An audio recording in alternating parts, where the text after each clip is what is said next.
شروع اللہ کے نام سے جو بڑا مہربان نہایت رحم کرنے والا ہے۔ السلام علیکم ورحمۃ اللہ وبرکاتہ۔ رزق کی تنگی اور مصیبتیں اور پریشانیاں کیوں آتی ہیں؟ جب ایک بندہ نماز ہی نہ پڑھے تو اس کی زندگی بے برکتی اور تنگی اور پریشانی کی نظر ہو جاتی ہے۔ اگر مکمل ایک گھرانہ نماز نہ پڑھے تو اس گھر میں پریشانیاں ڈیرے ڈال لیتی ہیں۔ افراد سے گھرانہ اور گھرانوں سے محلہ اور معاشرہ، پھر ایک ملک وجود میں آتا ہے۔ اگر ایک ملک کی اکثریت بے نمازی ہو تو کیسے اللہ کی رحمت اتر سکتی ہے؟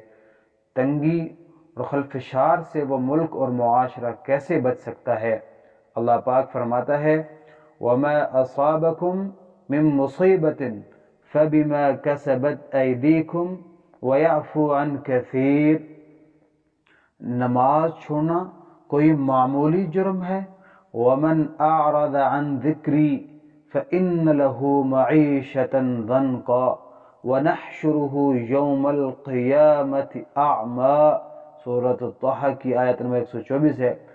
ترجمہ: اللہ کے ذکر میں نماز کو سردار کا درجہ حاصل ہے۔